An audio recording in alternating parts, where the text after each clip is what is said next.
And the men behind one of the world's top websites for illegal file sharing are sentenced to 1 year in prison.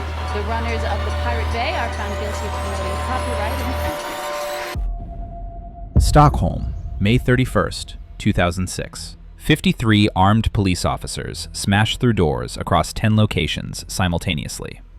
They're hunting servers. By noon, they've seized everything: hard drives, cables, racks, routers. Swedish prosecutors hold victory press conferences. Hollywood executives celebrate. The Pirate Bay, used by 25 million people daily, responsible for bleeding the film industry of billions, is dead. 72 hours later, the site blinks back online. The homepage now shows a pirate ship firing cannonballs at a Hollywood sign. The message is clear: you can't kill us. But the real terror for governments and corporations isn't that it survived. It's that they seized every server, arrested every founder, and the site still came back. If physical raids can't destroy a website, what can? The answer is nothing. Gottfrid Svartholm built something governments couldn't understand: a network with no center, a system that grows stronger when attacked. This is how a teenager turned his bedroom server into the most resilient piracy infrastructure ever created, why 3 trials across 2 countries couldn't stop it, and what happened when the architect disappeared into Cambodia with law enforcement hunting him across Southeast Asia. Stockholm, 2001. Gottfrid Svartholm sits cross-legged on his bedroom floor, watching cables snake from a server under his bed. He's 19, shaggy hair, skeptical smile, eyes that light up discussing cryptography. His online handle is Anacotta. Within 3 years, that name becomes both legend and curse. School bores him. Authority annoys him. Copyright law seems absurd. Why should corporations control culture? Why should governments decide what information people can access? In 2003, he teams up with Fredrik Nye and Peter Sunda. They build a BitTorrent tracker as a side project for Pirate Byrån, an anti-copyright collective operating from a Stockholm warehouse. The goal is simple: make file sharing frictionless. No gatekeepers, no tracking logs, no apologies. Gottfrid's bedroom server becomes the heart of the experiment. By late 2004, the hobby project has a name: the Pirate Bay, and 40,000 users swapping everything from Linux distributions to Hollywood blockbusters. Every torrent passes through Gottfrid's machine. Bandwidth bills spike. His parents get nervous. Fredrik suggests they need commercial hosting, fast. So they launch PRQ, a hosting company with one rule: we host anything, no questions asked.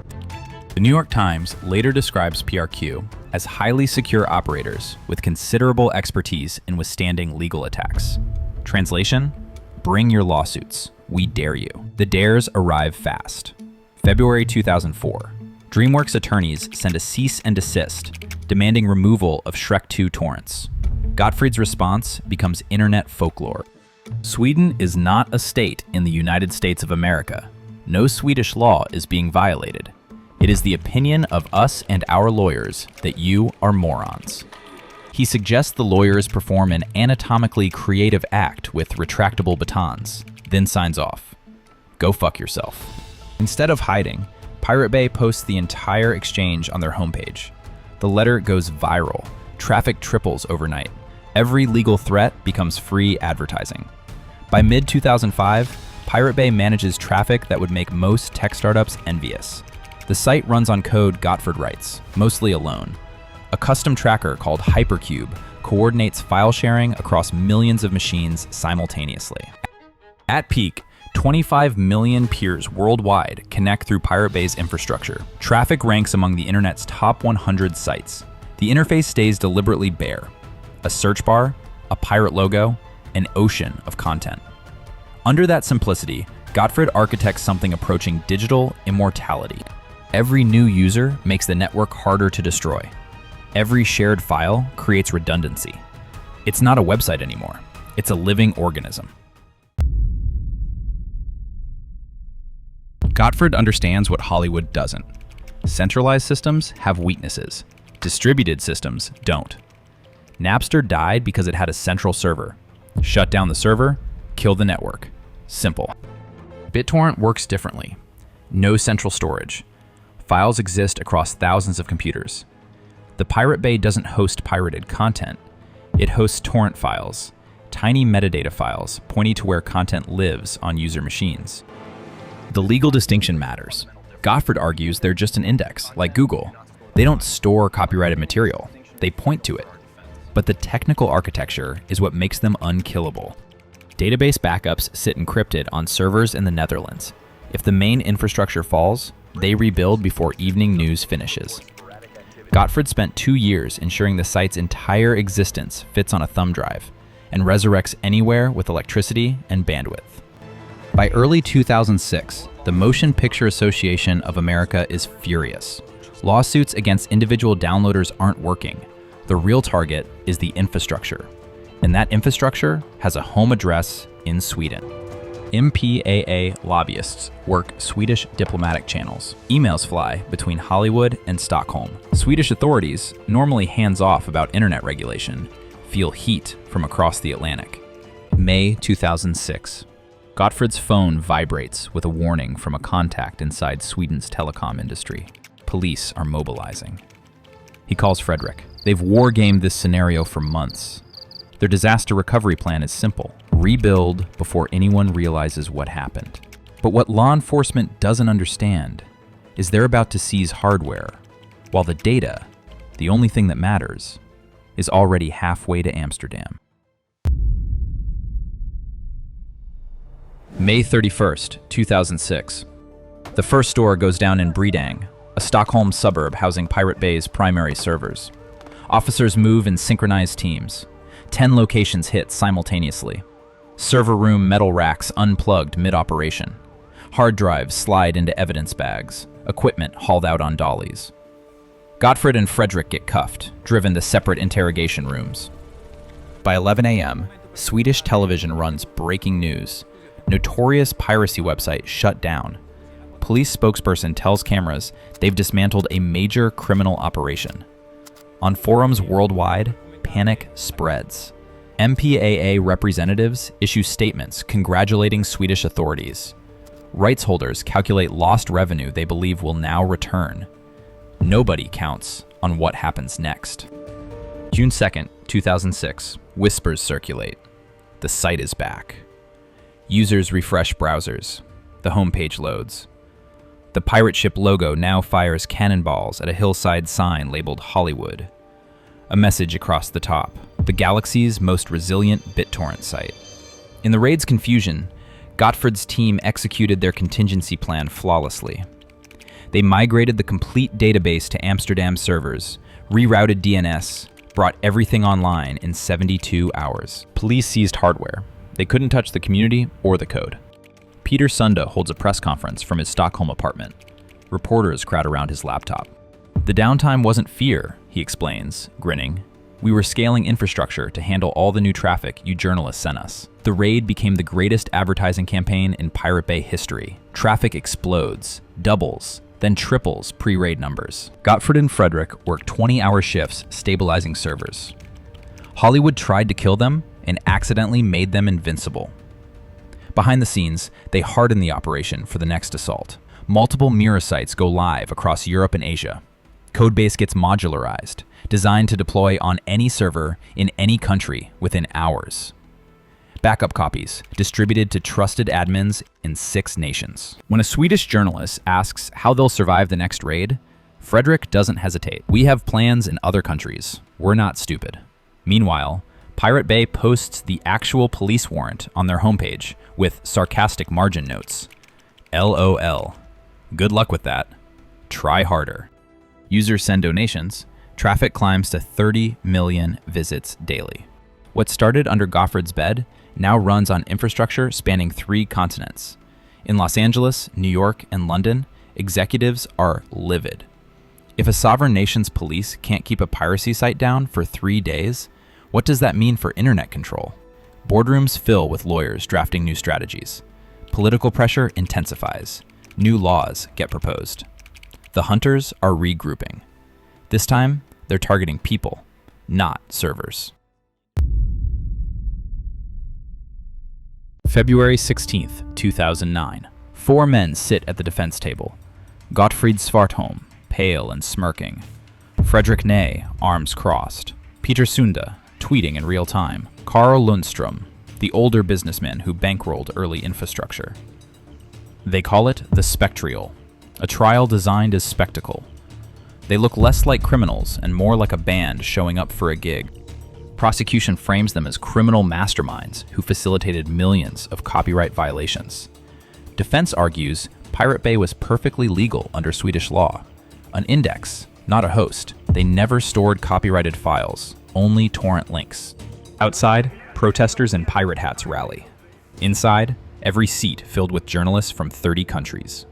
A prosecutor attempts to explain BitTorrent technology and mangles details so badly that Gottfried interrupts from the defense table to correct him. The gallery laughs. Entertainment industry lawyers present charts claiming billions in damages. User letters flood the court describing how Pirate Bay gave them access to culture they couldn't otherwise afford. Documentaries, textbooks, rare films. The judge asks pointed questions about profit. Defense points out ad revenue barely covered hosting costs. En gång.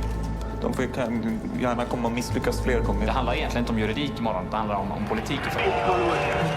April 17th, 2009. Judgment Day. The courtroom is standing room only. The judge reads the verdict. Guilty on all counts of assisting copyright infringement.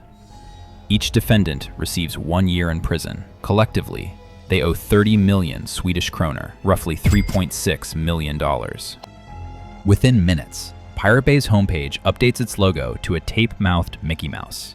Peter Sunde tells reporters the sentence is meaningless punishment for a victimless crime. Gottfried is notably absent when the verdict is read. That absence is foreshadowing. Appeals begin immediately.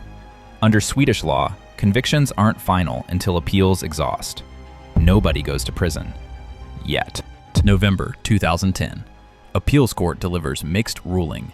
Prison terms slightly reduced for some defendants, but damages skyrocket to 46 million kroner, over $7 million. You can't squeeze blood from a stone, Sunde writes, pledging not a single kroner will be voluntarily paid. Sweden's Supreme Court refuses further appeals in 2011. Sentences are now final and enforceable. When authorities arrive to collect defendants, one is missing. Gottfried Svartholm has vanished. Officially, Gottfried missed his appeal hearing due to illness. Unofficially, Swedish media reports he fled to Cambodia. Fredrik Ney relocates to Laos with his wife. Peter Sunde eventually turns himself in after a farewell tour speaking at hacker conferences. Carl Lundström serves his brief term under house arrest. But Gottfried, the architect, the coder, the engineer who built the machine, goes completely dark. Interpol red notices go out.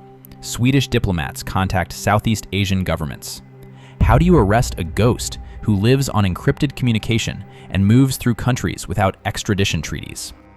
Months pass. Occasional sightings surface. A Swedish expat claims they saw Gottfried at a Phnom Penh internet cafe, hunched over a ThinkPad. WikiLeaks later acknowledges Svartholm helped build infrastructure for their 2010 cable leaks. He's living exactly like the ideology he coded. Stateless, mobile, impossible to pin down. The Pirate Bay, meanwhile, refuses to die with its founders. In 2012, the site makes a radical evolution. It abandons torrent files entirely, switching to magnet links. A torrent file is a target, something police can seize or block. A magnet link is just a text string, a hash. You can't confiscate an equation. The change makes Pirate Bay leaner and nearly impossible to target. They release a compressed backup of the entire site database, just a few gigabytes. Any user can download it and spin up a clone in minutes. The site has become a distributed organism designed to survive even if every original server burns. By late 2011, traffic to Pirate Bay remains at record highs. The convictions didn't slow it. The raids didn't stop it. Gottfried's creation has outgrown him, but his personal story is about to take a darker turn. August 30th, 2012. A joint task force, Swedish officials and Cambodian police, moves on a waterfront apartment. The door splinters. Inside, they find a bearded 27-year-old hunched over a laptop, surrounded by empty energy drink cans and takeout containers. Gottfrid is arrested without resistance. Within 72 hours, he's on a flight back to Stockholm. The pirate who eluded copyright conviction for 16 months is now in custody to serve his 1-year sentence. But Swedish prosecutors have bigger plans.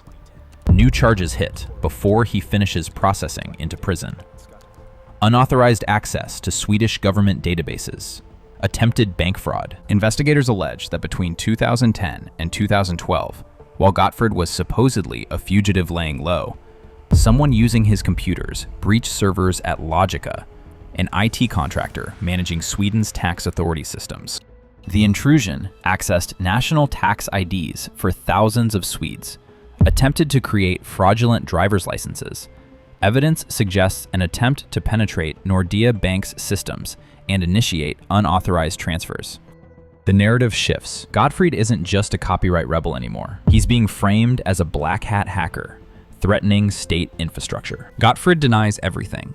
His defense is technical. His laptop was compromised by unknown parties who used it as a proxy. "I was a puppet," he tells his lawyer, presenting forensic evidence that malware was found on his machine. Someone remote-controlled his computer while he was in Cambodia. It's plausible. Security researchers confirm his system was infected. But prosecutors argue he's sophisticated enough to have staged that infection himself. The 2013 trial is technical, dense, divided. The Swedish court delivers a split verdict: guilty of hacking Logica systems and accessing confidential government data. Insufficient evidence on the Nordea Bank charges. Sentence: 2 years in prison, later reduced to 1 year on appeal. Importantly, the judgment acknowledges his computer was compromised by external actors at certain points, but the court rules he still bears responsibility for the government data breach. As he begins serving time, another country prepares their own case. Denmark has been investigating a devastating hack of their own. In 2012, someone breached CSC, a major IT contractor managing Danish police databases and social security systems. The intrusion stole personal identification numbers for millions of Danish citizens, accessed sensitive law enforcement records, one of the worst cybersecurity breaches in Scandinavian history. Danish investigators traced chat logs and digital fingerprints to a familiar alias. As Gottfrid finishes his Swedish sentence, Denmark requests extradition. He's immediately transferred to Copenhagen and placed in solitary confinement. The Danish trial in October 2014 is intense and unforgiving. Prosecutors present evidence of a 6-month intrusion into CSC's mainframes. His defense doubles down. The real person behind those IRC chat handles wasn't Gottfrid at all. His co-defendant, a 21-year-old Danish hacker, testifies he met the true Anakata. Bold strategy, claiming someone else used Gottfrid's alias and equipment to commit crimes. The jury doesn't buy it. Forensic evidence is overwhelming. Stolen CSC data on his drives, access patterns matching his known equipment, chat logs using his distinctive phrasing. October 27th, 2014. Guilty verdict. The sentence is crushing. 3.5 years in prison. The harshest hacking sentence in Danish history at that point. His co-defendant, portrayed as a minor accomplice, receives a lenient sentence and walks free with time served. Gottfrid shows no emotion hearing the verdict. 3 years of running, 2 trials, multiple convictions have drained the fight from his face. September 2015. Gottfrid walks out of a Danish prison, thin and hardened. Denmark attempts to deport him immediately. Swedish police rearrest him on the prison steps for a final 1-month sentence. Bureaucratic leftovers from the hacking convictions. By December 2015, all debts are paid. He's finally free. His mother meets him at the gates, telling reporters he just wants to sit by a keyboard again after 3 years away from one. And the Pirate Bay? Still online. Still serving torrents from servers in locations authorities can't easily reach. Maintained by anonymous admins and true believers. The site has outlived multiple raids, dozens of domain seizures, and the imprisonment of all 3 founders. It's not as dominant as it once was. Streaming services and fragmented file sharing changed the landscape. But type the URL and you'll find it, or one of countless proxies still sailing.